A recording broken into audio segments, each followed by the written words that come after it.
आप सभी का स्वागत है इस पॉडकास्ट एपिसोड में। और फ़िलहाल जीवन में बहुत सारी चीज़ें हो रही हैं। पूरा का पूरा जीवन जो है ना, वो उथल पुथल हो गया है। चलिए उसी में से एक छोटी सी बात आपके सामने मैं रखता हूँ।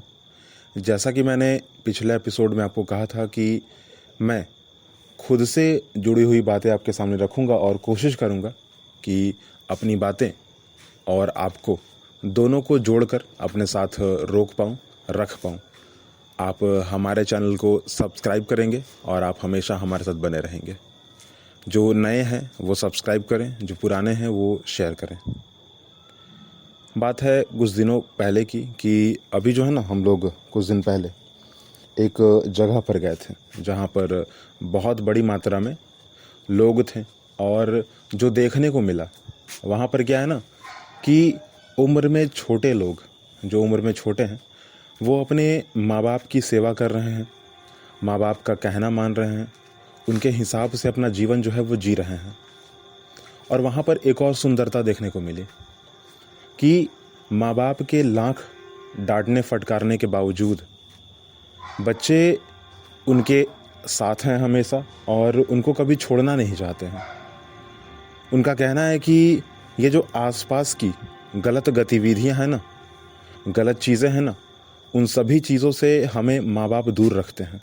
चाहे कुछ भी हो, पिताजी डांट रहे हैं, माताजी डांट रही हैं, फटकार रहे हैं, गलत कह रहे हैं हमारे बारे में, कुछ भी कर रहे हैं, ठीक है, पर क्योंकि वो माँ पिताजी हैं इसलिए हम उनसे दूर नहीं जाएंगे, हम उन्हें कभी अकेला नहीं छोड़ेंगे।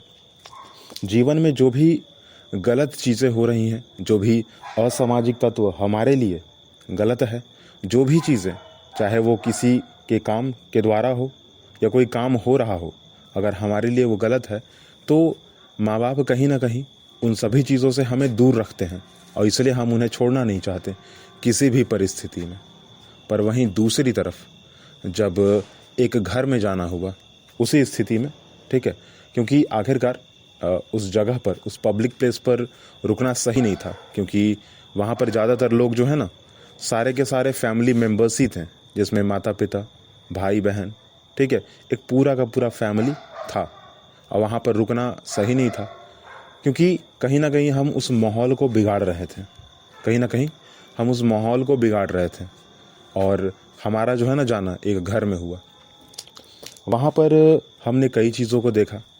वैसे वहाँ पर एनिवर्सरी, ठीक है, एनिवर्सरी जो है ना वो सेलिब्रेट की जा रही थी, विवाह का सालगिरह। तो फ़िलहाल जो है सारी की सारी तैयारियां हो चुकी थी, सजावट हो चुके थे, टीवी पर एक अच्छा सा गाना जो है ना लग चुका था और अच्छा सा जो है ना सॉन्ग गाया जा रहा था। आज बड़ा ही एक होता है ना आज के समय में, pre wedding shoot, post wedding shoot. तो शूट कहने का मतलब यह कि फ़ोटो शूट, ठीक है, पोस्ट वेडिंग फ़ोटो शूट और प्री वेडिंग फ़ोटो शूट, ठीक है। तो ये जो चीज़ है ना वो वहाँ पर लाइव, ठीक है, टीवी पर दिखाया जा रहा था, चलाया जा रहा था उस एनिवर्सरी के दिन।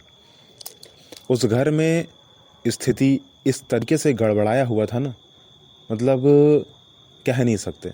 अगर आप भारतीय रीति रिवाज के हिसाब से जाइए तो आपको पता चलेगा कि जो मामा और भगीना होते हैं ना, उनके बीच में एक बहुत ही अच्छा सा रिश्ता होता है जो कि कभी टूट नहीं सकता। दूसरी बात कि जो भगीना होता है ना, हाँ, वो ब्राह्मण रूपी होता है अपने मामा के लिए, ब्राह्मण रूपी, ठीक है, मतलब भगीना जो है ना वो ब्राह्मण के समान है अपने मामा के लिए।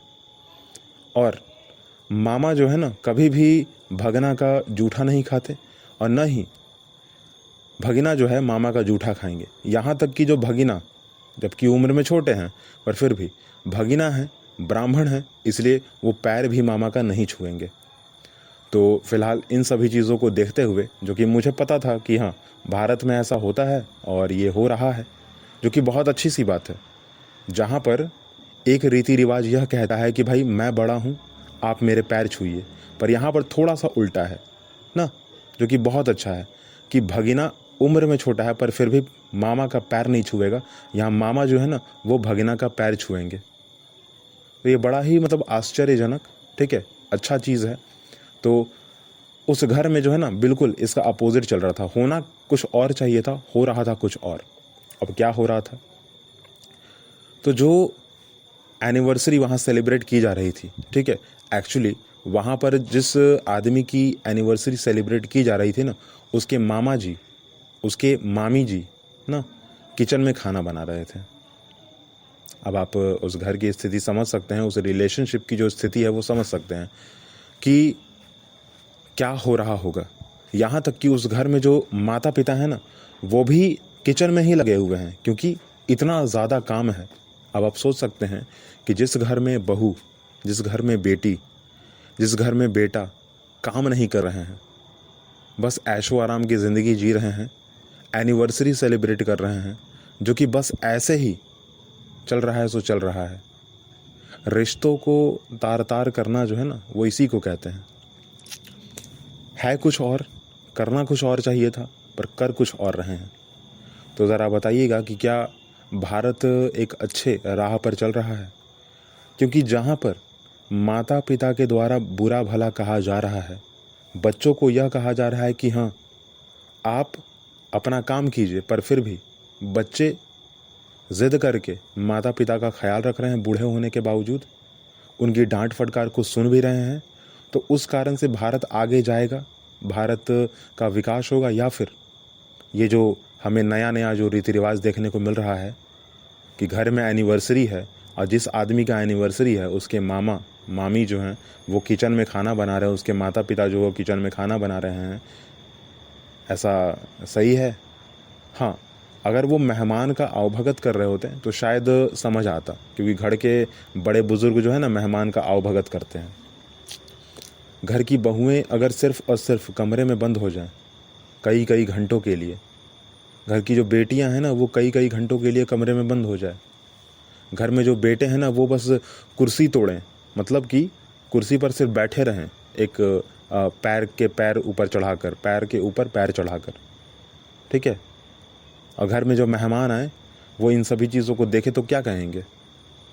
पहले तो मुंह पर कुछ कहेंगे नहीं, पीठ पीछे आपकी बेइज्जती करेंगे। पर हाँ, देश तो आगे नहीं बढ़ने वाला इस वजह से। अब क्यों नहीं बढ़ने वाला? क्योंकि ये मैं नहीं कह रहा हूँ, ये इतिहास कहता है कि जो आदमी अपने आप की रक्षा करता है, जो आदमी अपने आसपास की रक्षा करता है, वो दुनिया को आगे लेके जा सकता है, वो विकास कर सकता है। जो लोग अपने ओरिजिन, अपने सेंटर से जुड़े हुए हैं, अपने घर के सेंटर से जुड़े हुए हैं, अपने लोगों से जुड़े हुए हैं ना, वो जीवन में हर वह काम कर देते हैं जो कि सही है। और वैसे लोग तो फिर जैसे मन तैसे आगे बढ़ ही रहे हैं। वैसे भी देखने की अगर बात आती है ना तो दुख तो होता है कि हाँ नहीं होना चाहिए था, सच कुछ और है, होना कुछ और चाहिए था, परंतु ये जो असामाजिक तत्व है ना वो कहीं ना कहीं अभी लोगों के दिमाग में आ चुका है, कहीं ना कहीं उनकी बुद्धि भ्रष्ट करता है और कहीं ना कहीं उन्हें तोड़ता मरोड़ता है, ठीक है। तो शायद वो कर नहीं पाते, पर हाँ सच्चाई यही है कि आपको अपने माता पिता का आभारी मानना चाहिए, आभारी रहना चाहिए, उनकी रिस्पेक्ट करनी चाहिए at any kind of cost, ठीक है, किसी भी सिचुएशन पे। कॉस्ट कहने का मतलब यही है, ठीक है, थोड़ा सा मेरा यहाँ पर इंग्लिश थोड़ा जो है ना वो गड़बड़ाया हुआ है, पर हाँ ओवरऑल बात यही है कि आपको जो है ना ध्यान देना चाहिए इस बात पे। अगर आपके माता पिता अगर आपके साथ है ना तो पूरी की पूरी दुनिया एक तरफ, उसके असामाजिक तत्व एक तरफ और आपके माता पिता एक तरफ, ठीक है, ऐसा ही होता है, ठीक है। और आप हर एक चीज़ से बचे जा सकते हैं, बचाए जा सकते हैं अपने माता पिता के द्वारा। बच भी जाइएगा और माता पिता आपको बचा भी लेंगे, गारंटी है इस बात की। पर ये जो हो रहा था ना, माता पिता खाना बना रहे हैं, मामा मामी खाना बना रहे हैं, ठीक है, और जो बूढ़ी हैं ना घर में, जो बुज़ुर्ग हैं वो बच्चे का ख्याल रख रहे हैं, और बाकी लोग जो है 1.5-2 घंटे जो है वो मेकअप लग रहा है, पता नहीं क्या लग रहा है, और बस फ़ोटो क्लिक हो रहा है। आज तो बड़ा ही मतलब ये जीवन में अलग चीज़ हो गया है आज ना, एक इम्पॉर्टेंट चीज़ हो गया एक्चुअली, फ़ोटो क्लिक करना ना। तो मैंने बोला ना पोस्ट वेडिंग फ़ोटोशूट और प्री वेडिंग फ़ोटोशूट, तो वो भी एक अलग चीज़ हो चुका है आज के हिसाब से। ठीक है। पर चलिए, फ़िलहाल तो ये हो रहा था और हो रहा है। वैसे भी मैं कई जगह जा चुका हूँ और घूम रहा हूँ फ़िलहाल, और भी अनेक बातें आपके सामने रखूँगा। कोशिश करूँगा कि आपको अच्छी अच्छी बातें बता सकूँ। इस पूरे के पूरे पॉडकास्ट का यही मतलब था ना, टूटी फूटी बातें हैं, काट छाट के मैंने आपके सामने रखा है। कोशिश किया है कि आपको बस इतना सिखाया जाए कि माता पिता चाहे भी तो आप उनको छोड़ करना चाहिए। माता पिता को किसी भी स्थिति में छोड़ करना चाहिए, ठीक है। माता पिता कुछ भी कहें, कैसा भी व्यवहार आपके साथ करें, पर फिर भी आप उन्हें छोड़ करना चाहिए। आप उनके बारे में पीठ पीछे भी गलत बात ना कहिए, ठीक है। थोड़ा सा ध्यान दीजिएगा।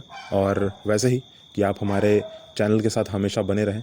जैसा कि मैंने बोला कि अगर आप नए हैं हमारे चैनल पर, तो हमारे चैनल को शेयर कीजिए और सब्सक्राइब कीजिए। हमेशा हमारे साथ बने रहिए और हमारी बातों को सुनिए, और वैसे ही हम बात आगे करते रहेंगे। Thank you.